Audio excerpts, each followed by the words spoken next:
Good morning. നമുക്കിന്ന് ചോറിൻ്റെ കൂടെ വളരെ എളുപ്പത്തിൽ ഉണ്ടാക്കാൻ പറ്റിയ ഒരു കറി ഉണ്ടാക്കിയാലോ. ബാച്ചിലേഴ്സിനും ജോലിക്ക് പോകുന്ന ആളുകൾക്കും വീട്ടമ്മമാർക്കും ഒക്കെ എളുപ്പത്തിൽ ഉണ്ടാക്കാം. കൊച്ചു കുട്ടികൾക്ക് വരെ നന്നായിട്ട് ഇഷ്ടപ്പെടുന്ന ഒരു കറിയാണിത്. നമ്മുടെ പപ്പടം തൈര് കറി. അപ്പോൾ പപ്പടം തൈര് കറി എന്ന് പറഞ്ഞപ്പോൾ 2 ഇൻഗ്രീഡിയൻസ് ഉള്ളതെന്ന് മനസ്സിലായല്ലോ. ഈ 2 ഇൻഗ്രീഡിയൻസ് കൊണ്ട് വളരെ പെട്ടെന്ന് ഉണ്ടാക്കാൻ പറ്റുന്ന പപ്പടം തൈര് കറി എങ്ങനെയാണ് തയ്യാറാക്കുന്നത് നോക്കാം. നമുക്ക് നമ്മുടെ ഇൻഗ്രീഡിയൻസ് നോക്കാം. ഞാനിപ്പോൾ ഒരു 5 പപ്പടം ചെറുതായിട്ട് സ്ക്വയറിൽ നമ്മൾ പപ്പടം മെഴുക്കുരുട്ടി ഉണ്ടാക്കാൻ കട്ട് ചെയ്യുന്ന പോലെ കട്ട് ചെയ്ത് വെച്ചിട്ടുണ്ട്. 1 കപ്പ് തൈര് എടുത്തിട്ടുണ്ട്. പുളിയില്ലാത്ത തൈരായിരിക്കണം. പിന്നെ എടുത്തിരിക്കുന്നത് ഒരു 15 ചെറിയ ഉള്ളി റൗണ്ടിൽ കട്ട് ചെയ്ത് വെച്ചിട്ടുണ്ട്. ഒരു വലിയ സവോളയുടെ പകുതി ചെറുതായിട്ട് കട്ട് ചെയ്ത് വെച്ചിട്ടുണ്ട്. ആദ്യം നമുക്ക് ഈ തൈരൊന്ന് ഉപ്പ് ചേർത്ത് നന്നായിട്ടൊന്ന് ഉടച്ചെടുക്കാം. മിക്സിയിലൊന്നും അടിക്കണ്ട. ഒരു മൺചട്ടിയിലേക്ക് നമ്മുടെ തൈര് മാറ്റിയിട്ട് ഒരു വിസ്കി യൂസ് ചെയ്ത് ഒന്ന് ഉടച്ചെടുക്കുക. തൈരിൽ വേണമെങ്കിൽ കുറച്ച് വെള്ളം ചേർക്കാം. ഒരുപാട് വെള്ളമായി പോരുത്, തൈര് വല്ലാതെ ലൂസായി പോരുത്. ഞാൻ കുറച്ച് ഉപ്പും കൂടി ചേർത്ത് കുറച്ച് വെള്ളവും കൂടി ചേർത്ത് ഒന്ന് ബീറ്റ് ചെയ്തെടുക്കാൻ പോവാണ്. അപ്പോൾ ഞാൻ തൈരിലേക്ക് ഉപ്പും ചേർത്തിട്ടുണ്ട്, വെള്ളവും ചേർത്തിട്ടുണ്ട്. ഒരുപാട് വെള്ളം ചേർത്തിട്ടില്ല, കുറച്ച് വെള്ളം ചേർത്തിട്ട് ഒന്ന് പതുക്കെ ഒന്ന് മിക്സ് ചെയ്തെടുക്കുന്നുണ്ട്. ഉപ്പും കൂടുതൽ ചേർക്കരുത്, പപ്പടത്തിന് ഉപ്പുള്ളതാണ്. അതുകൊണ്ട് തന്നെ കുറച്ച് ഉപ്പേ ചേർക്കാൻ പാടുള്ളൂ. പിന്നീട് നമുക്ക് ആവശ്യമാണെങ്കിൽ ഉപ്പ് ചേർത്തെടുക്കാം. ഈ സമയത്ത് തന്നെ ഒരു ചീനച്ചട്ടി ചൂടാക്കാൻ വെച്ചിട്ടുണ്ട് കേട്ടോ. അപ്പോൾ ചീനച്ചട്ടി ഒന്ന് ചൂടായി വരട്ടെ. ഇത് വെളിച്ചെണ്ണയിൽ തന്നെ ചെയ്യുക ഈ ഒരു റെസിപ്പി. അപ്പോൾ തൈര് റെഡിയായി വരുമ്പോൾ തൈരിൻ്റെ കൂടെ നമ്മൾ സവോളയും കൂടി ചേർത്ത് മിക്സ് ചെയ്യുന്നുണ്ട്.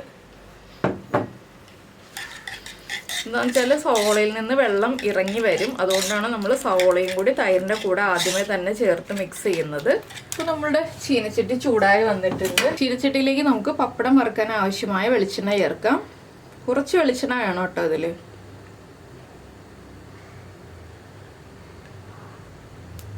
വെളിച്ചെണ്ണ ഒന്ന് ചൂടായി വരട്ടെ. ഇപ്പോൾ നമ്മുടെ വെളിച്ചെണ്ണ ചൂടായിട്ടുണ്ട്. നമ്മൾ കട്ട് ചെയ്ത് വെച്ചിരിക്കുന്ന പപ്പടം കുറച്ചായിട്ട് ഇട്ടിട്ട് നമുക്കൊന്ന് വറുത്ത് കോരിയെടുക്കാം. ഞാനൊരു 2-3 പ്രാവശ്യമായിട്ടാണ് കേട്ടോ വറുത്ത് കോരുന്നത്. എന്താണെന്ന് വെച്ചിട്ടുണ്ടെങ്കിൽ കൂടുതൽ വെളിച്ചെണ്ണ വേണ്ടി വരും നമ്മൾ ഒരുമിച്ച് പപ്പടം വറുത്ത് കോരാൻ നിൽക്കുകയാണെങ്കിൽ. അതുകൊണ്ട് ഞാനൊരു 3 പ്രാവശ്യമായിട്ട് വറുത്ത് കോരിയെടുക്കാമെന്ന് വിചാരിച്ചു. ഇനി ബാക്കിയുള്ള പപ്പടം ഇതുപോലെ തന്നെ നമുക്ക് വറുത്ത് കോരിയെടുക്കാം. അപ്പോൾ നമ്മൾ പപ്പടം വാങ്ങിക്കുമ്പോൾ നന്നായിട്ട് പൊങ്ങി വരുന്ന പപ്പടം വാങ്ങിക്കാം കേട്ടോ. ഈ ഒരു റെസിപ്പിക്ക് അങ്ങനെ നല്ല പപ്പടം നോക്കി വാങ്ങിച്ചാലാണ് കറക്റ്റ് ആവുക. പപ്പടം ഈ ഒരു ഷേപ്പിൽ തന്നെ കട്ട് ചെയ്യണമെന്നില്ല, പക്ഷേ ഈ ഒരു ഷേപ്പിൽ തന്നെ കട്ട് ചെയ്തെടുത്താൽ കൂടുതൽ കാണാൻ ഭംഗി ഉണ്ടാവും. പിന്നെ ഇതിൽ മുളക് പൊടി ഉപയോഗിക്കരുത്. അതൊക്കെ നമ്മൾ പ്രത്യേകം ശ്രദ്ധിക്കേണ്ട കാര്യങ്ങളാണ്. മുളക് പൊടിക്ക് പകരം ചതച്ച മുളക് തന്നെ ചേർക്കാം കേട്ടോ. മുളക് പൊടിയേക്കാൾ കാണാൻ ഭംഗി ഉണ്ടാവുക ചതച്ച മുളക് ചേർത്തിട്ട് ഈ ഒരു പപ്പടം ഉണ്ടാക്കുമ്പോഴാണ്. നമ്മൾ 5 പപ്പടം എടുക്കുമ്പോൾ തന്നെ അത്യാവശ്യം നല്ലൊരു ക്വാണ്ടിറ്റി ഉണ്ടാവും.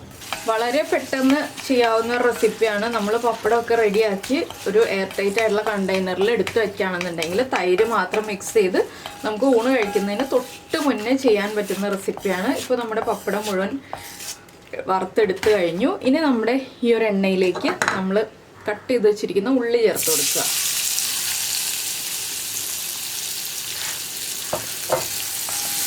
ഉള്ളി ചേർത്തിട്ട് ഉള്ളി നന്നായിട്ടൊന്ന് കുക്കായി വരണം. എണ്ണ കുറവാണെങ്കിൽ കുറച്ചുകൂടി എണ്ണ ചേർത്ത് കൊടുക്കാം. ഇതിലേക്ക് നമുക്ക് കറിവേപ്പിലയും ചേർക്കാം. ഈ ഉള്ളിയും കറിവേപ്പിലയും നന്നായിട്ടൊന്ന് കുക്കായി വരുന്നത് വരെ ഇളക്കി കൊടുക്കുക. ഞാൻ വളരെ ചെറിയ അളവിൽ കുറച്ചുകൂടി എണ്ണയും കൂടി ചേർക്കുന്നുണ്ട്. ആ ഉള്ളി ഒന്ന് വേഗം മൊരിഞ്ഞ് കിട്ടാനാണ് നമ്മൾ കുറച്ച് വെളിച്ചെണ്ണയും കൂടി ചേർക്കുന്നത്.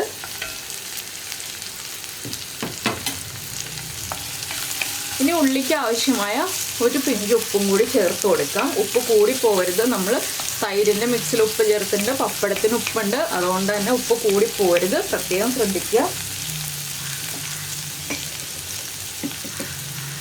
ഒരു പിഞ്ച് മാത്രം ഉപ്പ് ചേർക്കുക.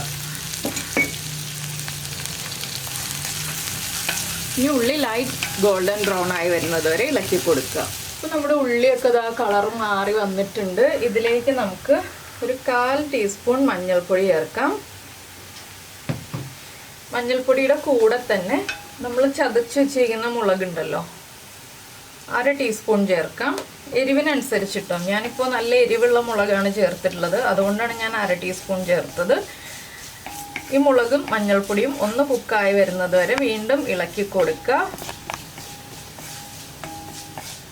മുളക് പൊടിയാണെങ്കിൽ വേഗം കരിഞ്ഞു പോകും, അതുകൊണ്ട് മുളക് പൊടി ചേർക്കരുത്. കാണാനും അത്രയ്ക്ക് അങ്ങോട്ട് ഭംഗി വരില്ല മുളക് പൊടിയാണെങ്കിൽ. ടേസ്റ്റും വ്യത്യാസം ഉണ്ടാവും മുളക് പൊടിയും ചതച്ച മുളകും ചേർക്കുന്നത് തമ്മിൽ കേട്ടോ. മുളക് പൊടി ചേർക്കുകയാണെങ്കിൽ തന്നെ കാശ്മീരി ചില്ലി പൗഡർ ചേർക്കുക. ഇനിയിപ്പോൾ നമുക്കിതിലേക്ക് നമ്മൾ വറുത്ത് വെച്ചിരിക്കുന്ന പപ്പടം ചേർത്ത് കൊടുക്കാം. പപ്പടവും കൂടി ചേർത്തിട്ട് ഒന്ന് ഇളക്കി മിക്സ് ചെയ്തെടുക്കുക. ഉള്ളി കൂടുതൽ ചേർക്കുകയാണെങ്കിൽ അത്രയും ടേസ്റ്റ് ഉണ്ടാവും കേട്ടോ. ഉള്ളി നമുക്ക് ഇഷ്ടത്തിനനുസരിച്ച് ചേർക്കാം. ഞാനിപ്പോൾ 15 ഉള്ളി എടുത്തോന്നേ ഉള്ളൂ. ഇനി പപ്പടത്തിലേക്ക് നന്നായിട്ട് ഈ ഉള്ളിയും മുളകും ഒക്കെ ഒന്ന് മിക്സായി പിടിച്ചു വരണം. ഫ്ലെയിം കുറച്ച് വെച്ചിരിക്കുകയാണ്. നമുക്ക് ഫ്ലെയിം ഓഫ് ചെയ്യാം, ഇല്ലെങ്കിൽ ആ മുളകും മഞ്ഞളൊക്കെ കരിഞ്ഞു പോകും.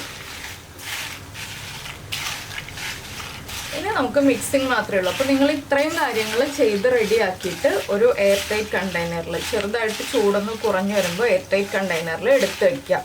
അതിനുശേഷം നമ്മൾ ഊണ് കഴിക്കുന്നതിന് തൊട്ട് മുന്നേ മാത്രമായിട്ട് മിക്സ് ചെയ്തെടുക്കുക.